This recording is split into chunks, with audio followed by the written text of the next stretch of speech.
사도신경으로 우리의 신앙을 고백하겠습니다. 나는 전능하신 아버지 하나님, 천지의 창조주를 믿습니다. 나는 그의 유일하신 아들, 우리 주 예수 그리스도를 믿습니다. 그는 성령으로 잉태되어 동정녀 마리아에게서 나시고 본디오 빌라도에게 고난을 받아 십자가에 못 박혀 죽으시고 장사된 지 사흘 만에 죽은 자 가운데서 다시 살아나셨으며 하늘에 오르시어 전능하신 아버지 하나님 우편에 앉아 계시다가 거기로부터 살아있는 자와 죽은 자를 심판하러 오십니다. 나는 성령을 믿으며 거룩한 공교회와 성도의 교제와 죄를 용서받는 것과 몸의 부활과 영생을 믿습니다. 아멘. 오늘 함께 나누실 하나님의 말씀은 신약성서 히브리서 11장 1절부터 3절까지의 말씀입니다. 제가 봉독해 드리겠습니다. 믿음은 바라는 것들의 실상이요 보이지 않는 것들의 증거니 선진들이 이로써 증거를 얻었느니라. 믿음으로 모든 세계가 하나님의 말씀으로 지어진 줄을 아나니 보이는 것은 나타난 것으로 말미암아 된 것이 아니니라. 아멘. 이는 주님의 말씀입니다. 오늘은 히브리서 11장 1절부터 3절까지의 말씀을 가지고 믿음의 힘이라는 제목으로 함께 나눠보려고 합니다. 조지아 주립대학교의 교수였던 데이빗 슈워츠는 성공하는 사람들의 삶을 한번 분석해 봤습니다. 어떤 사람들이 성공하는가라는 그런 질문을 가지고 성공한 사람들을 분석하고 데이터를 만들었습니다. 어떤 사람들이 성공할까요? 돈이 많은 사람이 성공할까요? 또 머리가 좋은 사람이 성공을 할까요? 교육을 많이 받은 사람이 성공을 할까요? 그가 관찰한 수많은 사람들의, 성공한 사람들의 공통적인 특징은 무엇이냐면 그 사람 한 사람이 반드시 성공할 수 있을 것이다 라는 그러한 신념을 굳게 갖고 있는 사람들이었습니다. 자신이 성공할 것이라고 확실하게 믿는 사람이 그 믿음대로 무엇인가를 이루어내더라는 것입니다. 예수님께서는 이렇게 말씀하신 적이 있습니다. 너희에게 겨자씨만한 믿음이 있다면 이 산을 들어서 옮길 수 있을 것이다. 겨자씨는 눈에 보일 듯 말 듯한 아주 작은 씨앗입니다. 아주 작은 믿음이 있다고 할지라도 거대한 산을 옮길 수 있다. 이렇게 말씀하신 것입니다.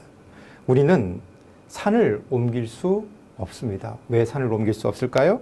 옮길 수 없다고 믿기 때문에 산을 옮길 수 없습니다. 그렇다면 믿음이라는 것이 무엇입니까?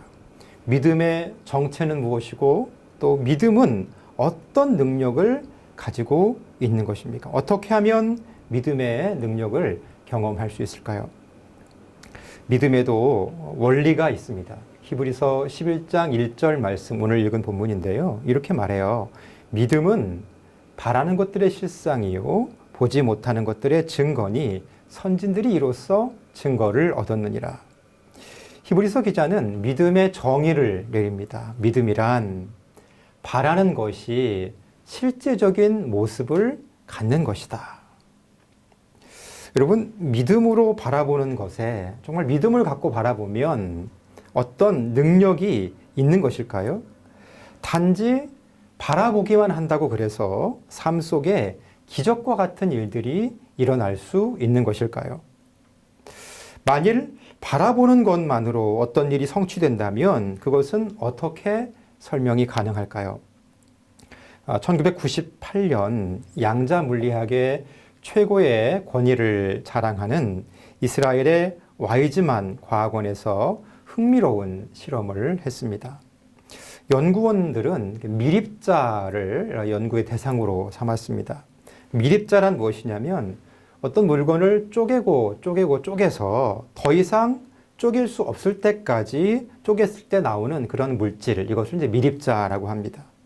미립자는 가장 작은 그런 물질이고요. 미립자는 사물을 구성하는 최소 단위입니다.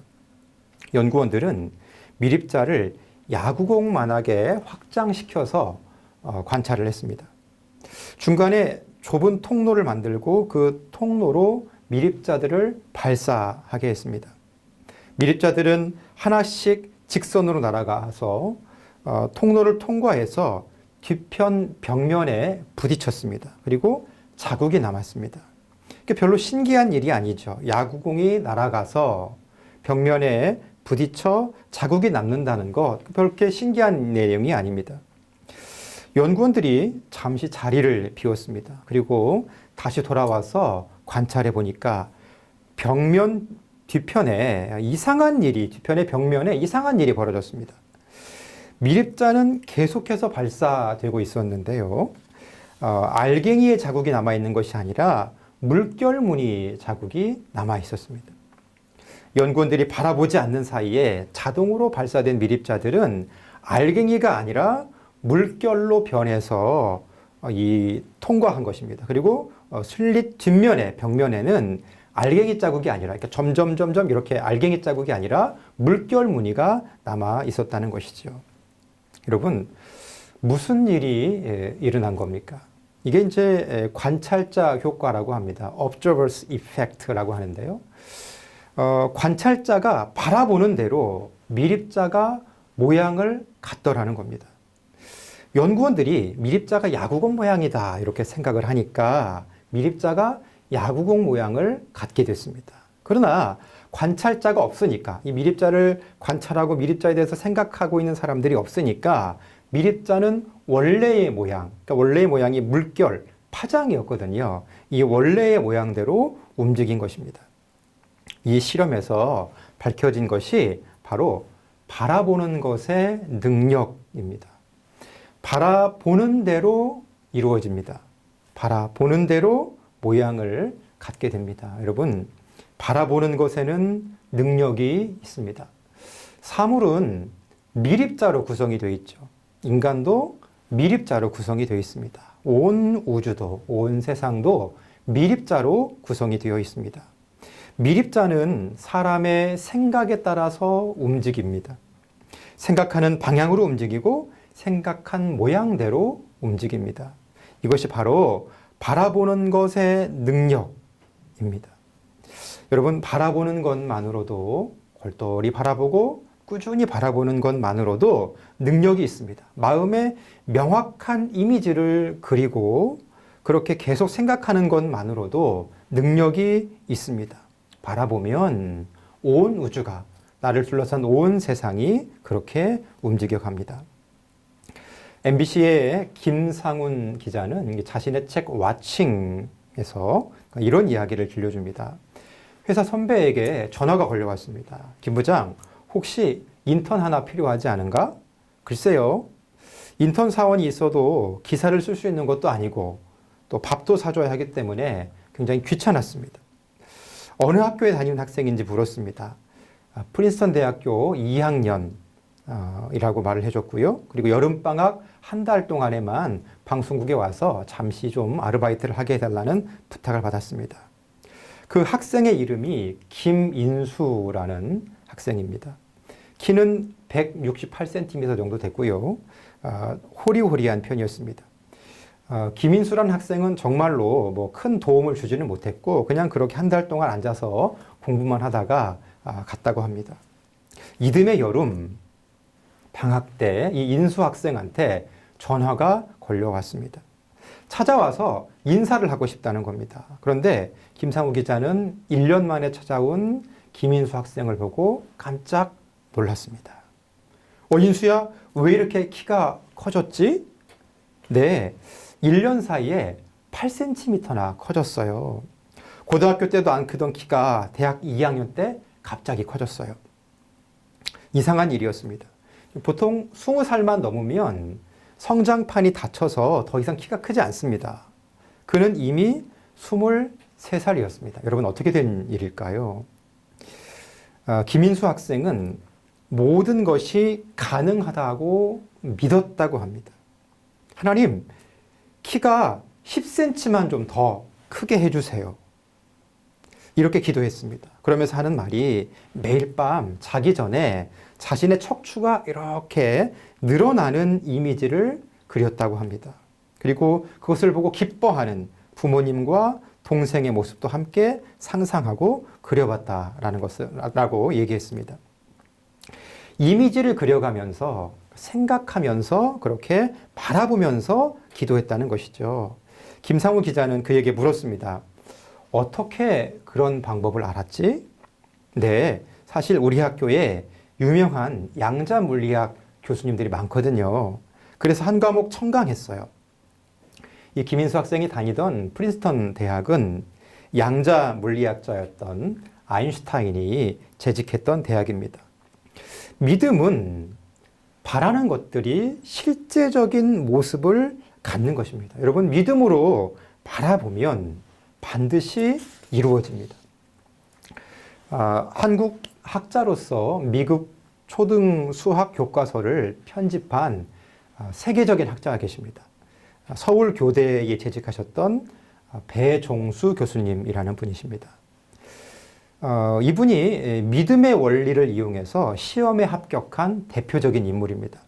배종수 교수님이 28살 되셨던 해의 일입니다. 그는 6년간 직장 생활을 접고 교수의 꿈을 꾸기 위해서 공부를 시작했습니다. 첫 번째 관문이 뭐였냐면 수학 검정고시에 합격을 해서 중등학교 수학교사 자격증을 따는 것이었습니다. 그런데 문제가 있었어요. 4년제 대학교의 수학과를 졸업한 학생들도 풀기 어려운 문제들만 이 고시에 출제가 되는 통에 합격자가 전국에서 1명 정도 나오거나 나오지 않거나 뭐 그런 시험이었다고 합니다. 이 청년 배종수는 잠시 동안 자신의 현실을 돌아봤습니다. 그러자 머릿속에 온통 불가능이라는 단어가 떠올랐습니다. 불가능, 안 돼. 첫째, 왜 안 됐냐? 그는 문과 출신이기 때문에 미분과 적분을 배워본 적이 없습니다. 둘째, 시험 기간이 6개월 정도밖에 남지 않은 겁니다. 6개월 안에 고등학교 과정부터 대학교 과정까지 다 독학을 했어야만 했습니다. 그래도 도전하는 수밖에 없었습니다. 하지만 현실은 냉혹했습니다. 문제는 풀리기는커녕 문제 자체를 이해할 수 없었습니다. 이 문제가 무엇을 원하는 문제인지조차 이해할 수 없었다는 것이죠. 괴롭고 절망스러운 마음에 수학자들을 원망하고 또 나쁜 생각을 품고 또 책을 붙들고 펑펑 울기도 했습니다. 주어진 시간이 6개월이었는데 그중에 4개월을 그렇게 흘려보냈습니다. 하지만 교수의 꿈을 포기할 수 없다. 이렇게 결론을 내리고 정말 의도적으로 긍정적인 믿음을 갖기 시작했습니다. 이미 합격한 자신의 모습, 교수가 된 그 자신의 모습과 이미지로 마음속을 가득히 채웠습니다. 부정적인 모든 생각을 몰아내고 안 된다는 생각을 다 끄집어 내려놓고 간절하게, 진실하게, 그리고 절절하게, 생생하게 자기가 원하는 그림을 그리고 또 그렸습니다. 배종수 교수님은 이렇게 말합니다. 인생을 걸었다라는 표현만으로는 적절하지 않다. 나는 목숨을 걸고 믿었다. 이 배종수 교수님의 두뇌는 긍정적인 믿음을 갖기로 결단한 지 한 달 만에 갑자기 변화되었습니다. 그리고 남은 한 달 동안 정말 초인적인 능력을 발휘해서 시험 준비를 완벽하게 마치고 꿈에 그리던 중등교사 자격증을 손에 쥐게 되었습니다. 배종수 교수님은 생명을 살리는 수학이라는 책에서 이렇게 말합니다. 나는 무너져 내리는 가슴을 다잡기 위해서 애써 밝고 긍정적인 모습을 그려보곤 했다. 그것은 바로 오랜 세월이 흐른 뒤 정년을 앞둔 나 배종수 교수의 모습이었다. 낙엽이 뒹구는 캠퍼스, 백발이 성성한 노교수 배종수. 그런 노력이 헛되지 않았는지 시험을 한 달여 앞둔 시점부터 서서히 희망이 보이기 시작했다.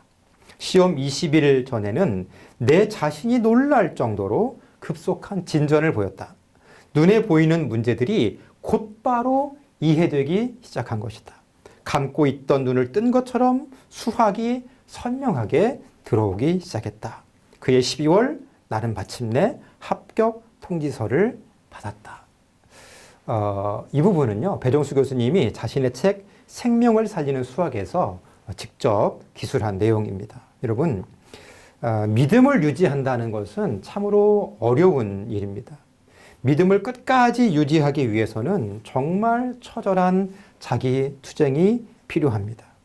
끊임없이 의심하게 되고 끊임없이 주저하게 되지만, 그러나 믿음을 포기하지 않고 끝까지 투쟁하는 노력이 우리에게 필요합니다. 흔들리지 않는 믿음은 결국 현실을 바꾸고 그리고 꿈을 이루게 합니다. 오늘 우리가 함께 읽었던 히브리서 11장 1절은 다음과 같이 말합니다. 믿음은 바라는 것들의 실상이요 라고 말씀합니다. 예수님께서는 겨자씨만한 믿음이 있다면 산도 옮길 수 있다고 말씀하십니다. 우리가 할 수 있다는 확신으로 무엇이든지 바라보기만 하면 결국 이를 이룰 수 있다는 것입니다. 꿈꾸는 자가 이룰 수 있습니다. 끊임없이 좋은 것을 바라보는 사람이 오늘이라는 껍질을 벗고 새롭게 내일을 맞이할 수 있습니다. 바라보면, 끊임없이 포기하지 않고 바라보면 이룰 수 있다는 그러한 확신을 가지고 우리에게 주어진 새 학기를, 또 우리에게 주어진 아름다운 삶을 잘 만들어 가시는 여러분들 되시기를 축복합니다. 우리 함께 기도하겠습니다. 거룩하신 하나님, 믿음은 바라는 것들의 실상이다 라고 우리에게 말씀해 주십니다. 믿음이란 우리가 바라보고 있다면 그 바라보고 있는 것들이 실제의 모습을 반드시 갖게 된다라는 겁니다. 하나님, 이러한 믿음의 원리를 우리가 이해하게 하시고 끊임없이 좋은 것을 바라볼 수 있도록 인도하여 주시옵소서. 우리 안에 끊임없이 부정적인 생각들이 솟아오를 때가 있습니다. 우리 안에 끊임없이 안 된다는 그런 자기 좌절이 밀려올 수도 있습니다. 하나님, 그러나 우리가 의지적으로 좋은 것을 바라보게 하시고 끊임없이 바라보게 하셔서 그 가운데 일하시는 하나님의 놀라운 능력의 손길을 경험케 하시고 우리에게 주어진 인생이 아름다운 열매들로 가득 차게 하여 주시옵소서. 예수님의 거룩하신 이름으로 기도하옵나이다. 아멘. 축도로 예배를 마치겠습니다. 이제는 우리 주 예수 그리스도의 은혜와 하나님 아버지의 크고 놀라우신 사랑하심과 성령님의 위로하시며 교통하시는 그 은혜가 모든 환경 속에서, 어떤 상황 속에서라도 좋은 것을 바라보며 끝까지 바라봐서 인생에 맺히는 아름다운 결실들을 누리기를 소망하는 우리 서울신학대학교의 모든 학생들과 모든 지체들 위해, 또 이 나라 이 민족 위에 이제부터 영원까지 함께 하시기를 간절히 축원하옵나이다. 아멘.